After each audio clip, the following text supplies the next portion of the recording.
اللهم اجعلنا على صلاتنا دائمين ولأركانها مقيمين وفي ذكرها خاشعين ولأوقاتها حافظين.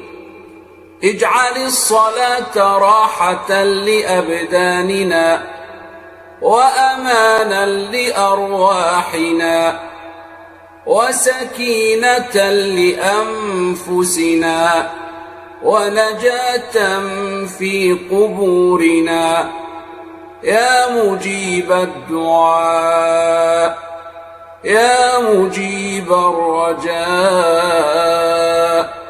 تقبل منا زكاتنا بالصدق والوفاء واجعلها نورا وظلا لنا يوم اللقاء واجعلها برهانا لنا يوم القضاء ولا تجعل فيها خبثا أو منا أو أذى أو بلاء واجعلها حصنا لنا من الغم والغلاء يا منزل البركات. اجعل نساءنا صالحات تائبات قانتات عابدات وأغلق لشبابنا أبواب الهوى والشهوات واغضض أبصارهم عن الخبائث والمحرمات وزين نساءنا بآداب سورتي النور والحجرات برحمتك يا رفيع الدرجات. اللهم صل وسلم وبارك على سيدنا محمد وعلى آله وصحبه أجمعين. ازيكم حبايب قلبي، عاملين ايه؟ ان شاء الله يا رب تكونوا بخير وفي صحة وسلامة يا رب، ويجعل سعادة الدنيا والآخرة ما بين ايديكم وتحت رجليكم، اللهم امين. قبل ما نخش على الفيديو يا حبايبي ما تنسوش تحطوا لي لايك بقى، ولايكات كتير جدا جدا على الفيديو علشان يبقى مقترح. وطبعا كل مرة بقول لكم الكلام ده، حقكم عليا لو كنتوا بتزهقوا، بس انا يعني لازم افكركم عشان عارفة ان احنا كلنا يعني بسم الله ما شاء الله علينا بننسى حاجات كتير. فما تزعلوش مني حبايبي لو كنت كل شوية اقول لكم على اللايكات، معلش دي حاجة في مصلحة القناة. اللهم صل على الحبيب المصطفى. نخش بقى على الفيديو ونسمي الله ونصلي على الرسول ونبدأ يومنا الجميل الشتوي. عايزة اقول لكم سبحان الله، انا مكنتش يعني كنت من الناس اللي مش بتحب الشتاء، بس فعلا فعلا لما الواحد كبر في، يعني مش كبر في السن اللي هو ايه، وصل لكم يعني الواحدة لما كبرت شوية وكده فعلا كل تفكيرها بتتغير، حتى يعني في كل حاجة، في التفكير ونضج بقى وكل شيء. فأنا حاليا كده بقيت أحب الشتاء أكتر. حتى عايزة أقول لكم كمان، يعني سبحان الله الإنسان من فترة لفترة طبعا زي ما قلت لكم بالنسبة للتغيير وكده، وبتغير حتى في الأكلات. يعني كان بيبقى في أكلات مثلا ما بنحبهاش واحنا صغيرين، لما بنيجي نكبر بنحبها والحاجات دي كلها. بص حبايبي، النهارده بقى ده كان روتين الجمعة. عايزة اقول لكم رحت سوق الجمعة بقى كده، جبت شوية حاجات كده بسم الله ما شاء الله جميلة، وكانت سعرها يعني ايه مناسب طبعا للغلو اللي احنا فيه دلوقتي. فجبت الحاجات اللي ممكن اعمل منها كذا طبخة واعينها وافرزها يعني. واخدين بالكم في الايام العاديه، لان طبعا يعني اي واحده زي كده معاها مثلا اطفال لسه صغيره بتبقى لازم كل يوم عايزه تعمل مثلا رز وطبيخ. المهم بتعمل الاكلات اللي هي الاطفال بتحبها دي. يعني مثلا زي رحيم ابني، انا مجبوره كل يوم اعمل اكلات تكون هو بتسهل عليه وياكلها. اللهم صل على حبيب المصطفى. فعشان كده بقى ايه بحاول بقى اجيب اطبخة وحاجات واخزنها طبعا عشان خاطر اسهل على نفس الامور. طبعا بصوا هنا رحيم بقى كان مزرجن وعايز ان انا اللي اشيله، ومنى كانت طهقانة منه عشان طبعا قلت لها خليه معاك، انا هنخش بقى افضي التسويقة واشوف حالنا والكلام ده كله. بصوا بقى محمد جوزي خلاص اتعقد مني. بيقول لي يا بنتي انا زهقت منك خلاص.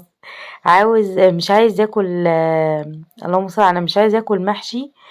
وانا مش عارفه بصراحه ايه اللي جريلي. يعني انا كنت كل مره اقول ايه، انا خلاص اروح السوق المره دي ومش هلتفت على البتنجان خالص. ومعرفش بقى في ايه يا اخواتي كده، كل ما اروح السوق تمام يعني سبحان الله اليوم اللي قرر فيه ان انا مش هجيب الشيء اللي انا بكرره، ابص تلاقي الحاجه دي صابحه قدامي يا خراشي. عادي كنت بقى اما بلاقي حاجه صابحه كده قدامي، قلبي لا يستحمل ولا يتحمل هذا المنظر. ما اقدرش خالص ما اروحش على الحاجه دي واشتري منها لو حتى كيلو.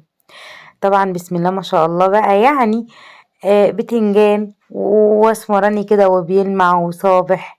ايه طيب ومش للقلية. خلاص هو محشي يعني محشي واخدين بالكم. قلت بقى انا يعني كانت اختي يعني متفقين ان هي تجيلي يوم الجمعة. فقلت بقى ايه اجيب بقى من بتنجان عجبني، قلت خلاص هاتي يا بنتي يا هاجر بتنجان واعملي محشي بقى وهيصي بقى هيصي. واخدين بالكم. المهم رحت جبت بقى جبت 3 كيلو بتنجان، واخدين بالكم عملته في الاخر اختي ادتني زومبا وما جاتش. بس بيني وبينكم برضو الحمد لله يعني هو مخسرش. هو قضانا الجمعة، واخدين بالكم. ويعني يوم السبت طبعا بصوا اللي هو النهارده السبت يا جماعة. النهارده اللي انا بنزلكوا فيه، قصدي اللي بسجلكوا فيه الفيديو. انما ان شاء الله باذن الله الفيديو ده ينزل لكم بكره يوم الاحد بامر الله. تمام. المهم يعني تاني يوم دوت عملت طبعا اللهم صل على الحبيب المصطفى. عملت رز وبسله وفراخ برضو من الصغيره دي. تمام. ليه بقى؟ هقول لكم ليه. طبعا رحيم مش عارفه اكله من المحشي، فعايزة اعمل رز وطبيخ وشوربة والحاجات اللي انتوا ايه عارفينها دي، وملوخية والكلام ده.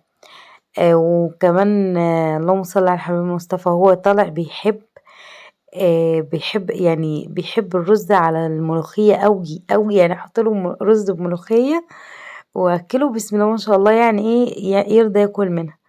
فمني فبضطر اعمل بقى اكلات زي كده عشان خاطره هو. فاللهم صل على النبي. جيت بقى المحشي اللي اتبقى حطيته طبعا في علبة كده بغطا في التلاجة. كده كده بأمر الله بأمر الله يعني هيتاكل. فمني طبعا العيال بتبقى رايحة جاية طول اليوم آه كده على التلاجة ياكلوا مش عارفة ايه كده.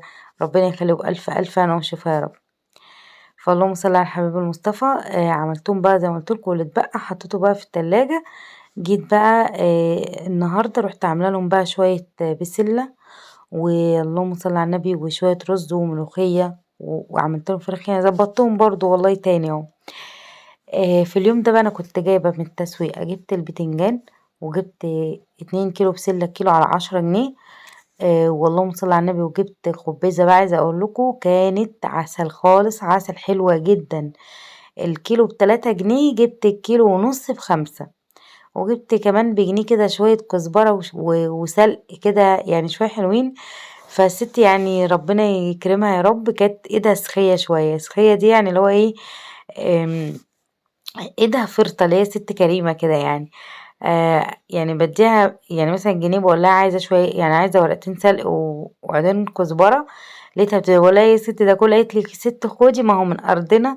فربنا يا رب يزيدها بركة ويطرح لها البركة في أرضها إن شاء الله يا رب. جبت بقى منها الخبيزة وجبت منها ايه السلق والحاجة بتاعتها. طبعا شايفين القطة اللي سارحة في وسطنا دي. بص هو رحيم طبعا، اي حاجة شايف عايز يروح عليها ياخدها على بقه، يفتش فيها. كمان في ده عايزة اقول لكم، كل ما اجي مثلا يكون اقصد يعمل حاجة، يعني بيعبكر كده في حاجة وتيجي تحشها من ايده، تحس ان هو بيزيد اكتر، بيعمل يعفش فيها ويبهدل فيها والكلام ده كله. فاللهم صل على النبي. جيت انا هنا بقى ايه، قلت لو نفسي اقعد كده في الأوضة هنا، آمم، يعني أنا أقوّر بقى البتنجان وأزنُق العيال في تفريط البسلة بصراحة، لإن أنا مش هاسيب كل حاجة طبعًا عليَّ. عيالي ربنا يخلّيهم ليّا يا رب، يطرح لي فيهم البركة اللهم آمين، يعني يساعدوني بقى كده إيه، في أي حاجة. ربنا يا رب يخلّي لكم أولادكم جميعًا يا رب، ويطرح لكم فيهم اللهم آمين يا رب البركة إن شاء الله، ويهديهم ويزيدهم هدى، ويرزق كل مشتاق يا رب للذرية الصالحة اللهم آمين يا رب العالمين. جم هنا بقى اتلموا حواليا. بصوا عمر هنا كان فوق هو ومحمد عند الطيور، فالمفتاح اللي بصوا حطه في رقبته زي السلسلة ده مفتاح بتاع العشتين اللي فوق. فهو بصوا بيحب جدا جدا ان هو يطلع فوق للطيور ويقعد يدور بقى، يقول يا ماما مفيش بيضة مفيش بيضة. عندي كده فرختين بشروا بالبيض، بس طبعا مش بينزلوا كل يوم. انا عارفة طبعا ان هو يعني مثلا عشان السقعة وكده، ان هما مش بينزلوا كل يوم. ف فهو بقى بيحب يعني يطلع كده ان هو ايه، يدور على البيضة، بيبقى بيفرح جدا جدا ان هو ما بيخش كده العشة ويلاقي البيضة قدامه. فعلى طول اي مشوار يخص الطيور تلاقي عمر راشق فيه على طول كده، ايه طالع على طول. فبص نزل، مشالش المفتاح طبعا من رقبته، وقعد بقى يقطف مع اخته البسلة يفرطها ولا يربيه. والحمد لله هم على ما انا قورت البتنجان كانوا هم فرطوا البسلة. دخلت طبعا انا بقى بقيت احشيلهم المحشي بسرعة، لان كان في الوقت ده هم خلاص، اللي هم يعني كانوا جاعوا يعني خلاص جابوا اخرهم، لاني اتلويت شوية بصراحة ربنا في الحاجات دي. كمان عايزة اقولكم انا بص بقيت لما جيت من التسويقة بقيت افضي ليه الاولوية. بصراحة ما قعدتش كده رتبت افكاري ولا اي حاجة، قلت كل حاجة افضيها الاولى بالاولى كده. اللهم صل على الحبيب المصطفى. كنت كمان عايزة اقول لكم بصوا بقى، كنت جايبة قلقاس بقى، وجبت الخبيزة وجبت البسلة. التلات حاجات دول هطلع منهم كذا، يعني كل صنف هطلع منه كام طبخة، وأعينهم بقى ايه كده في الفريزر. اللهم صل على النبي. الخبيزة انا بصراحة بصوا في كيس في الفريزر كنت عايناه، يعني ورق صحيح كده. فهو انا ما تعرفوش يعني انا جبته وما جربتوش، بس يعني انا واثقه ومش عارفه ايه، يعني بقول ان شاء الله وباذن الله، باذن الله ان هو هيطلع حلو في التفريزات. من ضمن الحاجات اللي انا جربتها في التفريزات وما طلعتش كويسه، ما ادتنيش طبعا النتيجه اللي انا عاوزاها، الكوسه. ما حدش يفكر ان هو يفرز الكوسه دي بجد للطبيخ. يعني انا جيت كده في مره، كنت جايبة، بصوا يعني كان متهيألي ربع كيلو كوسة، كانت صابحة وجميلة برضه، أو مش فاكرة نص كيلو. ف يعني الكوسة بتاعة الطبيخ دي اللي هي بتبقى كبيرة شوية، فبسم الله ما شاء الله نكتت، يعني عملت كمية كويسة. واحنا هنا بنطبخ الكوسة على طريقة حماتي الله يرحمها يا رب، هي وكل أموات المسلمين، هي وأمي وأموات المسلمين جميعا يا رب العالمين. هي متعودة تطبخ الكوسة تقطعها حلقان، وتقطع معاها كمان جزر حلقان زيها. طبعا الأطبخة ويعني والطرق بتاعة الأكل والكلام ده كله بتختلف من بيت لبيت ومن بلد لبلد ومن عادات لعادات. يعني بصوا يعني أقصد كل بيت ليه طريقة سبحان الله في الأكل، وكل بلد ليها طريقة في الأكل، يعني بتختلف بطريقة جامدة جدا. يعني أنا عايزة أقول لكم لما جيت هنا عند حماتي كان يعتبر كل أكلهم بالنسبة لنا احنا، يعني بالنسبة للأكل كانت ماما بتعمله، كان يعني في أكلات بتعملها بطريقة غريبة. اللهم صل على زي القرنبيط. نفسي أنا عايزة يعني أسأل سلفتي الكبيرة بقى واسألها على القرنبيط ده، كانت يعني حماتي بتعمله ازاي. الله يرحمها كان عليها بقى صينية قرنبيط كده بالتخديعة يا خراشي، والرز يعني هو كان على ما اعتقد كده كان بتحط له، بصوا هي كانت بتخدع له، بتقطعه كده، بتقطع الظهر بتاعه اللي فوق دوت نخرط يعني القرنبيط ده وتخدع له تخديعه متهيألي زي المحشي كده، وتحط له رز وبيض برضو، كانت بتحط له، مش فاكره بتحط له بيض كتير ولا لأ، بس متهيألي كان في بيض برضو بيتحط. المهم كانت بتعمل له كده صينيه ويدخل الفرن يا جماعه، كنا بنغمسه بالعيش. يا خراشي يا خراشي بقى، بص على طعمه كان سبحان الله. كنا اليوم اللي هي تخبز فيه، عشان هي كان زمان يعني، من اول ما دخلت كده وبعد ما دخلت بفترة كمان كانت هي بتخبز، يعني كانت بتخبز كل اسبوع العيش اللي هو الفلاحي ده، كان بتخبزه في البيت في الفرن اللي هو الغاز، اللي هو الفرن اللي زي بتاعي اللي انا طلعته على السطح كده، بس الفرن دوت بيبقى كبير شوية عن بتاعي. فاليوم دوت كنا بنشغل مثلا فيه الفرن الخبيز، كان بيبقى معروف ومقدس على طول، نعمل لو في الشتا كده نعمل صينية قرنبيط، ومثلا صينيتين كبار رز معمر. مثلا كانت بتعمل حاجة اسمها البسيمة أو بسيمة، هي زي البسبوسة أو مش، بصوا اللي هو ما تعرفوش هي بسبوسة ولا كيك. أنا طبعا مش بعرف أعملها ومعرفش مقاديرها خالص صراحة، بس هي كانت كيكة أو بتتعمل بدقيق ذرة على ما أظن كده، وكانت هي اللي بتعملها. الأكل كان سبحان الله سبحان الله، انقلت كده شوية بتنجان بدقة كانوا بيطلعوا من تحت ايدها، اقسم بالله حلوين جدا، هي ريقها كان في الاكل تحفة. يعني الله يرحمها يا رب، يجعل كل حاجة كويسة عملتها وعلمتها لينا يجعله في ميزان حسناتها يا رب، هي وامي واموات المسلمين، امين اللهم امين. فبجد يعني انا بصراحة اتعلمت منها اكلات كتير جدا جدا، كل الاكل اللي بعمله معاكم انا طريقته يعني اللي بعمله على القناة، الاكل اللي هو البيتي اللي هو اللي هو التقليدي العادي، كل ده بعمله على طريقته، على طريقة حماتي. من ضمنه برضو ان انتوا ما بتقعدوا تستغربوا تقولي يا هاجر هو انتي ما بتحطيش الا شبت بس على خلطة المحشي؟ اه احنا بنحطش الا شبت بس، هي برضو كان من النوع اللي بتحط شبت بس من فقط لا غير. كمان البسلة عند والدتي كنا بنحط لها جزر وبطاطس، يا اما سادة.